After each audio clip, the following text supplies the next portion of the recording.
You're the cutest thing I've ever seen.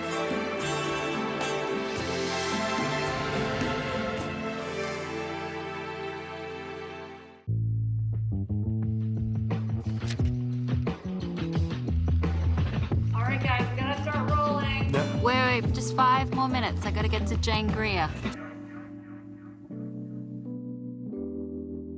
Thursday, Hollywood's biggest stars honor the godfather of American cinema, Francis Ford Coppola. We're all here tonight because of you. Salute.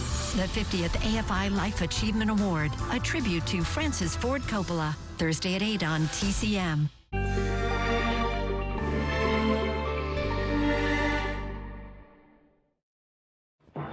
Remember my voice? I do trailers. All kinds of trailers. 73, take 2. One day they'll put me in a film, a proper full-length job. Until then, I'm just stuck with this sort of stuff. Go and see this. Don't miss that. The most terrifying thing you ever saw is coming to babysit for you tonight. All right, cut it there. Look, just read what's on the script, will you? What? The script. Other way up. Ah. Ready? Yes, yes. You flock to see brief encounters for the special... Close. Huh? Close encounters. Close Encounters, the film. Oh, I never saw it. Well, forget that film. We're on about our film. Time Bandits. The what? Time Bandits, the one you are supposed to be promoting. Remember? You flocked to see Close Encounters for the special effects. You went to Superman to see a man fly. You went to Star Wars for the droids. You went... Now what? What's page 2, man? It's under page 1. See? Oh, dear. You went to Star Wars for the droids. Time Bandits can offer you much, much more. It's not the special effects, or flying men, or droids, which makes Time Bandits a unique cinematic... Cinematic! You know, pertaining to the cinema. Cinematic experience. It's the makeup. Yes, folks, you've never seen anything like it. Men made up to look like monsters. Monsters made up to look like men. Look-alike men made up to look different. Different men made up to look alike. No expense has been spared on the pan stick. No expense has been spared flying in the world's greatest makeup man. Just a minute. What about the plot? The what? The plot. What the film is about. Well, I haven't seen it, have I? Haven't seen it?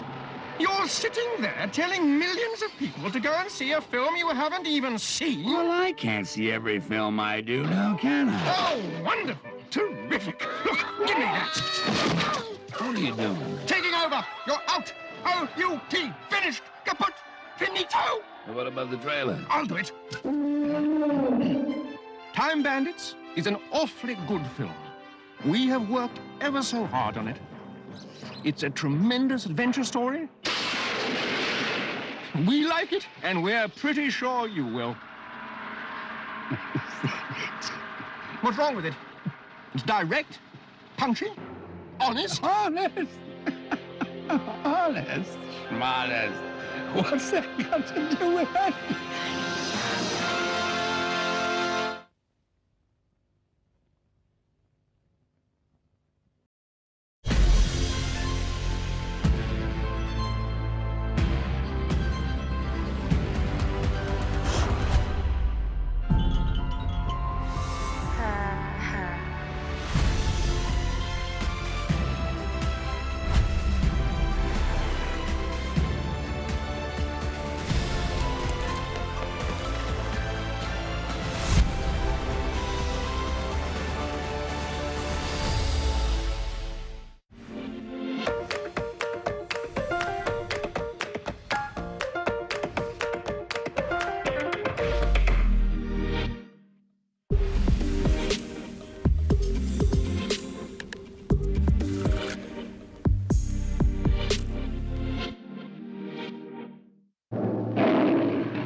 Next on TCM, The Color Purple.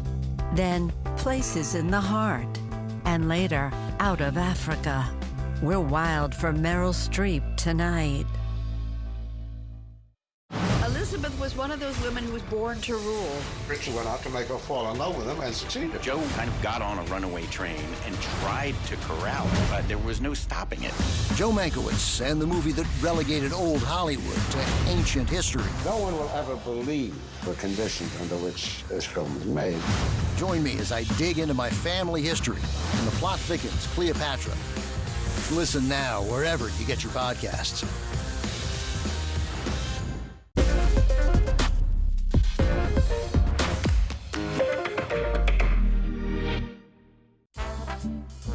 Harry Cohen called me out and said to me, would you like to do a screen test with Rita Hayworth? I says, would I like to do a screen test with Rita Hayworth? Now let me, yes. So in any event, I met her on the set. She was in wardrobe and in makeup, and it was not the Rita Hayworth that one thinks of. This great, extraordinary, magnificent looking woman.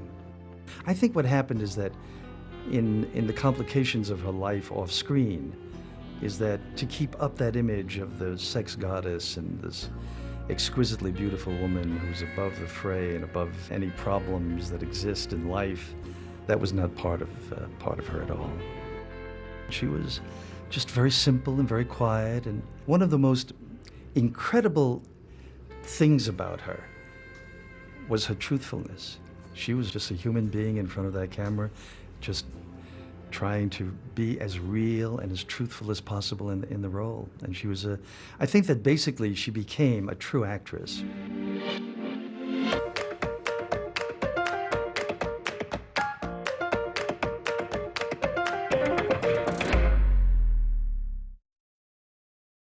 Thursday, Hollywood's biggest stars honor the godfather of American cinema, Francis Ford Coppola. We're all here tonight because of you. Salute.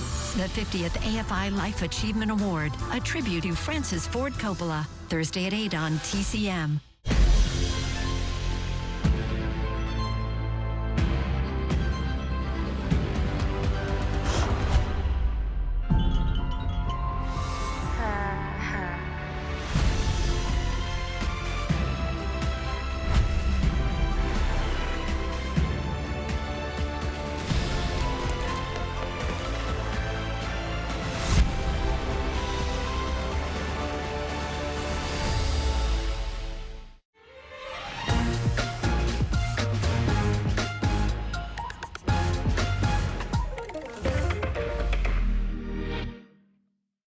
Welcome back to TCM's Star of the Month Spotlight on 80s Ladies. I'm Alicia Malone. It has been a true joy presenting our multiple Stars of the Month and watching all of these movies again. And tonight's lineup begins with a film that was nominated for 11 Oscars, including nominations for Whoopi Goldberg and Oprah Winfrey. They are our 80s ladies who both starred in The Color Purple, directed by Steven Spielberg from 1985. Steven Spielberg read the Pulitzer Prize-winning book by Alice Walker and fell in love with it. Following his huge success with E.T., Raiders of the Lost Ark, and Indiana Jones and the Temple of Doom, Spielberg wanted to challenge himself as a director to make a film that he called not stereotypically a Spielberg movie, not to try and prove anything or to show off, just to try and use a different set of muscles. Set in the South during the early 1900s, the story follows the difficult life of Celie, who is sexually abused by her father, then married off and physically abused by her husband, who she calls Mr.